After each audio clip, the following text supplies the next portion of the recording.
The state that has been consistently producing the most surprising headlines this year so far is definitely Utah. First there was this one, when the Republican governor of perhaps the most Republican state in the country came out in favor of gay civil unions. The lead sentence in the Salt Lake Tribune that day was actually, "Here's a sentence you probably never expected to read. Utah's governor supports civil unions." That was about a month ago, at the beginning of February. Then just a couple of weeks later, surprising headline number 2. Vanilla Ice and MC Hammer. A, still alive, B, playing a show together, and C, playing a show together in Utah in 2009. I know. Apparently it was a huge success. And Utah just keeps on keeping on with the surprises. Front page of the Salt Lake Trib today, governor and legislature strike historic booze deal. Booze deal? Oh yes, the weirdest liquor laws in the country are being changed. And in at least one instance, it is possible they are getting even weirder. Now, Utah is a little more than 60% Mormon. The state legislature is more than 80% Mormon. And as you may know, the Church of Jesus Christ of Latter-day Saints ixnays on the ooze bay. No alcohol whatsoever.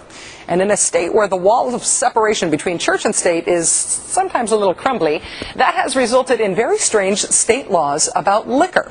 For example, in Utah, there are no such things as bars that are open to the public. If you wish to be served drinks, you must fill out a membership form, pay a fee, and join a private club. Until a couple of years ago, you could also not be served more than 1 ounce of liquor at one time. And for some reason I never quite understood, for a while you were liable to be served your liquor in tiny little nip-sized bottles. Not on the airplane, like at the place I know. They got rid of the mini bottle rule a couple of years ago. But now, with these new changes, you will not have to join a club anymore either. Progress. Here's the part I still don't understand. It used to be, under the old rules, that after you ordered your drink at a restaurant, the bartender would not be allowed to just serve it to you across the bar like a normal bartender. The bartender, in fact, had to either walk around a partition and hand it to you, or hand it to a server to walk around the partition to you. Why the partition? I don't know, but under the new rules, the partition will be gone. But the new rules that are agreed to by the legislature now, they say that you don't have to have the partition anymore, but they do have a kooky new rule to replace it. Check this out. New restaurants, under the new rules, have to have a separate special area for the mixing of drinks. A separate out-of-sight mixing area that is out of the potential view of children. In other words, you need a closed-off drink mixing room. Because booze is just that powerful? I don't get it. Here now, Rocky Anderson, the former mayor of Salt Lake City, Utah, and the founder and executive director of the High Road for Human Rights organization. Mayor Anderson, thank you so much for joining us tonight. Good to be with you, Rachel. Please tell me that I explained some of that wrong. The Zion You did curtain. really well, actually. Was that accurate? It was. And I practiced law for 21 years, was mayor for 8 years. I've had a really hard time figuring out these laws because there were so many categories of places where you could get a drink or where you couldn't get a drink. But we've actually had, for a long time, you walk into a restaurant, you can order a drink like anywhere else in the free world, but these clubs were a particular embarrassment.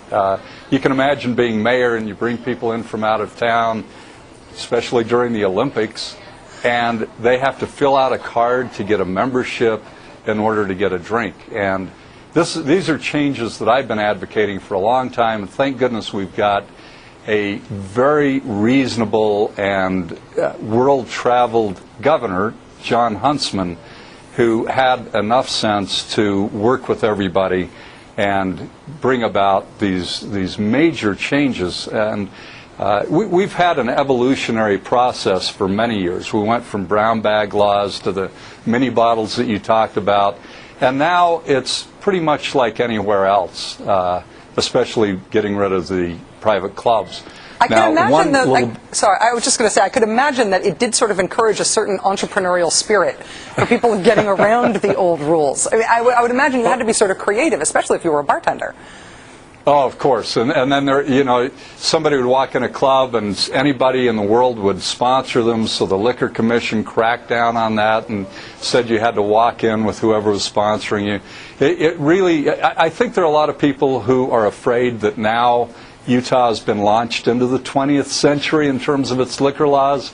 But everybody else is pretty happy with these changes. And I think it's going to be great for tourism. I think that it's going to be wonderful for the people who live here, who have had to try to get around all these obstacles. And they're obstacles that have been put in place primarily by people who never seem to go out, Rachel. So this is a good thing all the way around. They certainly don't go out for a drink.